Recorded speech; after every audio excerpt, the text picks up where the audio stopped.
Hello everyone, welcome to Currentopedia. आज हम करेंगे 8 फरवरी के इम्पॉर्टेंट करंट अफेयर्स। इस वीडियो लेक्चर की पीडीएफ आप हमारे टेलीग्राम चैनल करंटोपीडिया को ज्वाइन करके डाउनलोड कर सकते हैं, जिसका लिंक डिस्क्रिप्शन में दिया गया है, या इस वीडियो के नीचे दिए गए डिस्क्रिप्शन लिंक से भी पीडीएफ को बड़ी आसानी से डाउनलोड कर सकते हैं। तो चलिए शुरू करते हैं। और हमेशा की तरह मैं आपसे पूछूंगा एक क्वेश्चन, और जो आज का क्वेश्चन है वो है, इनमें से कौन सा नेशनल पार्क है जो बिहार में है? कौन सा नेशनल पार्क है जो बिहार में है? आपके ऑप्शंस हैं गुरु घासीदास नेशनल पार्क, इंद्रावती, वाल्मीकि या कांगेर वैली। कमेंट सेक्शन में इसका आंसर करिएगा, इससे आपको कुछ सीखने को मिलेगा। और हमेशा की तरह इसका आंसर मैं आपको बताऊंगा वीडियो के अंत में, तो बने रहिएगा वीडियो के अंत तक, बहुत कुछ सीखने को मिलेगा। तो चलिए शुरू करते हैं। हमारा पहला क्वेश्चन है, ई कैबिनेट को लागू करने वाला पहला राज्य कौन बन गया है? ई कैबिनेट को लागू करने वाला, तो ये बन गया है हिमाचल प्रदेश। कौन बन गया है? हिमाचल प्रदेश ने लागू किया है ई कैबिनेट। और जो हिमाचल प्रदेश के जो सीएम हैं वो हैं जयराम ठाकुर। गवर्नर हैं बंडारू दत्तात्रेय। बंडारू दत्तात्रेय। और इसकी जो कैपिटल है वो है शिमला। इसकी जो कैपिटल है वो है शिमला। और शिमला में ही लॉन्च किया गया था देश का सबसे ऊंचा स्काई साइकिलिंग ट्रैक लॉन्च किया गया था शिमला में ही। और हिमाचल प्रदेश ही पहला राज्य था जिसने अचीव किया था 100% LPG connection. Liquefied petroleum gas को अचीव करने वाला या सबको कनेक्शन देने वाला पहला राज्य कौन था? ये था हिमाचल प्रदेश। और जो न्यू एजुकेशन पॉलिसी आई थी, एनईपी यानी नई शिक्षा नीति, उसको लागू करने वाला भी पहला राज्य था हिमाचल प्रदेश। और छत्तीसगढ़ क्या था पहला? ये पहला ई लोक अदालत लॉन्च करने वाला पहला राज्य था छत्तीसगढ़। और इसी से मिलता जुलता स्कीम है जिसका नाम है वर्चुअल कोड को लागू करने वाला या लॉन्च करने वाला पहला राज्य था उत्तर प्रदेश। तो दोनों में कंफ्यूज नहीं होना है। छत्तीसगढ़ ने लॉन्च किया था ई लोक अदालत, उत्तर प्रदेश ने लॉन्च किया था वर्चुअल कोड। और केरला क्या था? डिजिटल एजुकेशन को लागू करने वाला पहला राज्य था केरला। तो ये भी आपको याद रखना है। दूसरा क्वेश्चन है, हाल ही में किस राज्य सरकार ने 500 EV electric vehicle charging point स्थापित करने की घोषणा की है? यानी 500 चार्जिंग पॉइंट स्थापित किए जाएंगे। तो ये किसने कहा है? ये कहा है दिल्ली की गवर्नमेंट ने। क्यों कहा है? क्योंकि दिल्ली में पोल्यूशन बहुत ज़्यादा है। जो दिल्ली में रहते होंगे उनको पता होगा कि वहाँ पे पोल्यूशन कितना ज़्यादा है और उससे क्या क्या दिक्कतें होती हैं। तो इस पोल्यूशन को कम करने के लिए दिल्ली की गवर्नमेंट लगातार कई स्कीम लॉन्च कर रही है। जैसे कि मैंने कल या परसों ही आपको बताया था कि स्विच स्कीम को लॉन्च किया था दिल्ली ने। और उसमें यह था कि आप जो डीजल या पेट्रोल की जो गाड़ियां हैं उसको आप त्याग दें, और जो इलेक्ट्रिक व्हीकल हैं यानी जो बैटरी से चलने वाले कार हैं उनकी तरफ आएँ, ताकि पोल्यूशन को कम किया जा सकते। और उसको बढ़ावा देने के लिए दिल्ली की गवर्नमेंट ने 100% रोड टैक्स की छूट दी थी जो ई व्हीकल हैं उसके लिए। तो इसी के क्रम में अभी दिल्ली की गवर्नमेंट ने लॉन्च किया है कि 500 इलेक्ट्रिकल व्हीकल चार्जिंग पॉइंट हम स्थापित करेंगे, जिससे लोग जो इलेक्ट्रिक व्हीकल है उसको ज़्यादा से ज़्यादा खरीदें। और दिल्ली के जो सीएम है वो कौन है? अरविंद केजरीवाल। डिप्टी सीएम है मनीष सिसोदिया। और जो इसके गवर्नर हैं वो हैं लेफ्टिनेंट गवर्नर हैं वो हैं अनिल बैजल। और पोल्यूशन को कम करने के लिए ही ऑड इवन स्कीम, जो आप सब जानते हैं, ये भी लागू किया था दिल्ली ने ही। और एक स्कीम और लॉन्च किया था दिल्ली ने कि रेड लाइट ऑन गाड़ी ऑफ अभियान को भी लागू किया था। और जो वृक्षारोपण नीति है उसको भी लागू करने वाला पहला राज्य था दिल्ली। और दिल्ली से और क्या याद रख सकते हैं? यहाँ पे है देश का पहला वॉर मेमोरियल, जो कि है इंडिया गेट के पास में। और दिल्ली जो शहर है वो है यमुना नदी के किनारे, और इसी नदी पे बना हुआ है सिग्नेचर ब्रिज। और यहीं पे बना था पहला प्लाज्मा बैंक। और दिल्ली एक ऐसा केंद्र शासित राज्य है जिसका खुद का हाई कोर्ट है या उच्च न्यायालय है। दिल्ली ऐसा पहला या एकमात्र केंद्र शासित प्रदेश है भारत का। तो ये भी सब आपको याद रखना। हमारा अगला क्वेश्चन है, किस मंत्रालय ने हाल ही में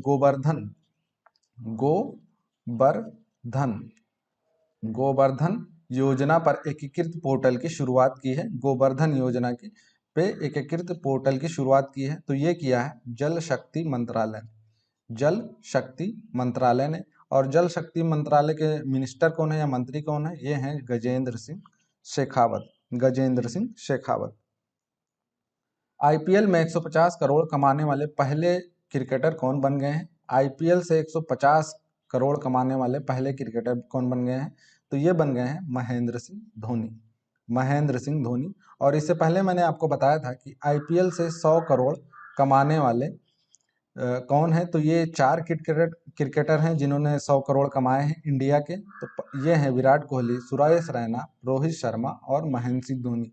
लेकिन महेंद्र सिंह धोनी आप पहुंच गए हैं 150 करोड़ पे। और मैंने आपको ये भी बताया था कि पहले कौन विदेशी बन गए हैं जो आईपीएल से 100 करोड़ कमाने वाले क्रिकेटर, तो वो बन गए हैं एवी डिविलियर्स पहले विदेशी बन गए हैं जो आईपीएल से जिन्होंने 100 करोड़ कमाए हैं। और एवी डिविलियर्स कहाँ के हैं? ये हैं साउथ अफ्रीका टीम के। और आईपीएल जो इंडियन प्रीमियर लीग है, ये स्टार्ट कब हुआ था? ये हुआ था 2008 से।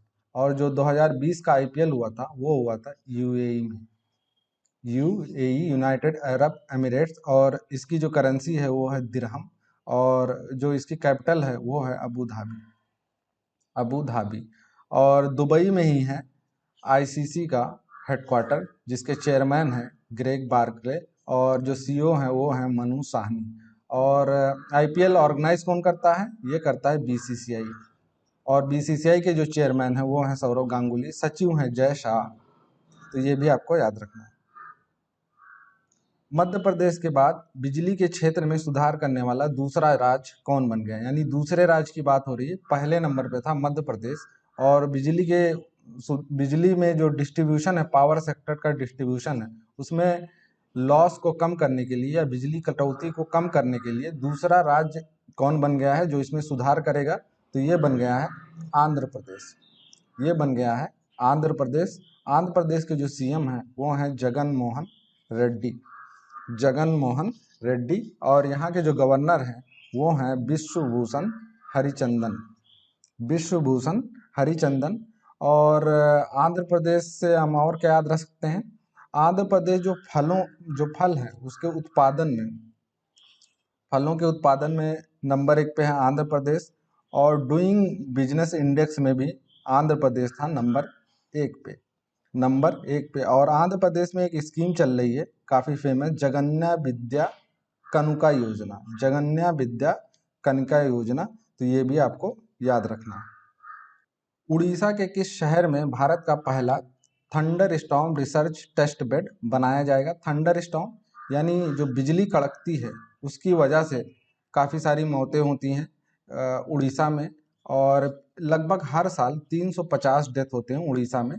तो इसको स्टडी करने के लिए, इसको कैसे कम किया जाए, इस पे रिसर्च करने के लिए ये thunder storm research test bed बनाया जाएगा उड़ीसा में। तो ये कहाँ पे बनाया जाएगा? ये बनाया जाएगा बालासोर में। ये बनाया जाएगा बालासोर में। और बालासोर से ही आपको याद आ रहा होगा कि कुछ दिन पहले ही मैंने आपको बताया था कि यहाँ पे मिला था एक दुर्लभ पीली प्रजाति का कछुआ बालासोर में ही मिला था। ये मैंने आपको कुछ दिन बताया था। तो यहीं पे बनाया जाएगा thunder storm research test bed. तो ये आपको याद रखना है। और अगर हम ऑप्शंस को डिस्कस करें तो उड़ीसा के जो सीएम है वो कौन है? वो है नवीन पटनायक। और इसकी जो कैपिटल है वो है भुवनेश्वर। और भुवनेश्वर में ही बना था देश का पहला फायर पार्क। और राउरकेला में देश का सबसे बड़ा हॉकी स्टेडियम बन रहा है। और भुवनेश्वर और राउरकेला में ही होगा मेंस हॉकी वर्ल्ड कप 2023 में मेंस हॉकी वर्ल्ड कप होगा भुवनेश्वर और राउरकेला में। कहाँ पे होगा? भुवनेश्वर के कलिंगा स्टेडियम और राउरकेला के बीजू पटनायक स्टेडियम में होगा। और राउरकेला में ही बनना है देश का सबसे बड़ा हॉकी स्टेडियम। और कटक में ही अभी एक बस टर्मिनल बना है जिसका नाम है नेताजी सुभाष बस टर्मिनल। तो ये भी आपको याद रखना है। पंडित भीमसेन गुरुराज जोशी किस राज्य के गायक हैं? पंडित भीमसेन गुरुराज जोशी, तो ये हैं कर्नाटका के, कर्नाटका के ये गायक हैं। और इनका नाम क्यों चर्चा में है? क्योंकि 4 फरवरी को इनका शताब्दी जन्म वर्ष मनाया गया, यानी जन शताब्दी वर्ष मनाया गया। इनका 100 साल पूरे हो गए इनके जन्म के, और ये मनाया गया था 4 फरवरी को। और अगर आपको याद हो तो 4 फरवरी को ही मनाया गया था चौरी चौरा का भी जन्म शताब्दी वर्ष, यानी 100 साल पूरे हो गए थे चौरी चौरा के। तो और ये काफ़ी फेमस जो शास्त्रीय संगीत गायक थे, और इनको 2009 में मिला था भारतीय रत्न, भारत रत्न मिला था 2009 में। तो इसलिए ये क्वेश्चन काफ़ी इम्पोर्टेंट हो जाता है। और अगर हम कर्नाटका के बारे में डिस्कस करें तो कर्नाटका की जो कैपिटल है वो है बेंगलोर, और जो सीएम है वो हैं BS येदुरप्पा। गवर्नर हैं वो हैं वाजूभाई वाला। और बेंगलोर को हम बोलते हैं सिलिकन सिटी। और बेंगलोर बन गया है दुनिया का सबसे बड़ा टेक हब सिटी। और जो टेस्ला मोटर्स है उसका जो हेडक्वार्टर खुलेगा वो भी बनेगा बेंगलोर में ही, और पहली गर्ल्स फुटबॉल एकेडमी ये भी बन रही, देश की पहली, ये भी बन रही है बेंगलोर में। और जो बेंगलोर शहर है वो किस नदी पे है? वो है वृषभावती नदी के किनारे, तो ये भी आपको याद रखना है। और जो चंदन पार्क है, चंदन संग्रहालय, जो पहला चंदन संग्रहालय है वो भी बना है कर्नाटका में। और जो नीति आयोग का इनोवेशन इंडेक्स था 2.0, उसमें जो नंबर 1 पे था वो भी था कर्नाटका। और कर्नाटका में ही है अंशी national park, Bannerghatta national park और नागरहोल नेशनल पार्क, ये सब हैं कर्नाटका में। हाल ही में जारी ब्लूमबर्ग इनोवेशन इंडेक्स 2021 में कौन सा देश टॉप पे रहा? ब्लूमबर्ग इनोवेशन इंडेक्स में कौन सा देश टॉप पे रहा? तो अभी हाल ही में नीति आयोग ने भी एक इंडेक्स जारी किया था, इनोवेशन इंडेक्स, जिसमें अभी मैंने आपको बताया कि कर्नाटका था नंबर 1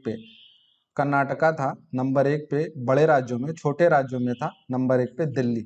तो जो ब्लूमबर्ग इनोवेशन इंडेक्स 2021 है पूरे वर्ल्ड का, उसमें है साउथ कोरिया नंबर 1 पे, और दूसरे नंबर पे है सिंगापुर, तीसरे नंबर पे है स्विट्जरलैंड। और साउथ कोरिया की कैपिटल क्या है? ये है सियोल। प्रेसिडेंट जो है वो है मून जे इन, और जो करेंसी है वो है ओन। और जो सैमसंग है, LG है, ये सारी कंपनियां हैं साउथ कोरिया की। और अगर हम ऑप्शंस को डिस्कस करें तो अभी कुछ दिन पहले आया था डेमोक्रेसी इंडेक्स, जिसमें था नॉर्वे नंबर 1 पे। इंडिया की जो रैंक थी वो थी 53। और जो इंटरनेट स्पीड इंडेक्स आया था उसमें था कतर नंबर 1 पे, इंडिया की रैंक थी 139, यानी 139 रैंक थी हमारी। और बेलारूस नंबर 1 पे था ग्लोबल हंगर इंडेक्स में बेलारूस नंबर 1 पे था, और इंडिया की रैंक थी 94। और कतर में ही खेला जाएगा फीफा वर्ल्ड कप खेला जाएगा कतर में ही। और कब खेला जाएगा? ये काफ़ी आसान क्वेश्चन है, आपको बताना है कमेंट सेक्शन में। और जो कतर की कैपिटल है वो है दोहा। हाल ही में किसने मेगा निवेश टेक्सटाइल पार्क मित्रा योजना प्रस्तावित की है? मित्रा योजना किसने प्रस्तावित की है? ये काफ़ी इंपॉर्टेंट क्वेश्चन है, क्योंकि मित्रा योजना को डिस्कस किया गया था 2021 और 22 के बजट में, तो इसलिए इसका नाम मेंशन किया गया है उसमें। तो ये काफ़ी इंपॉर्टेंट क्वेश्चन है। और इस योजना को प्रस्तावित किया था फाइनेंस मिनिस्टर निर्मला सीतारमन जी ने। और इसमें क्या होगा कि ये जो योजना है इसमें एक टेक्सटाइल पार्क बनाया जाएगा, जिससे यहाँ पे इन्वेस्टमेंट ज़्यादा आए, विदेशी इन्वेस्टमेंट काफ़ी ज़्यादा आए। तो इसके लिए मित्रा योजना प्रस्तावित की गई है। और जो टेक्सटाइल मिनिस्टर हैं अभी वो कौन है? वो हैं स्मृति ईरानी। और निर्मला सीतारमन कहाँ से राज्यसभा सांसद हैं? ये हैं कर्नाटका से।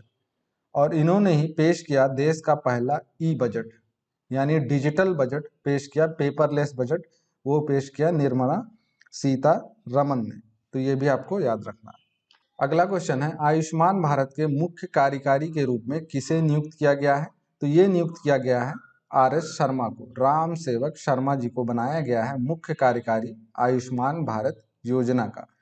तो ये नाम आपको याद रखना है। और इससे पहले कौन थे? ये थे इंदु भूषण। इंदु भूषण इससे पहले थे और अभी बन गए हैं RS शर्मा।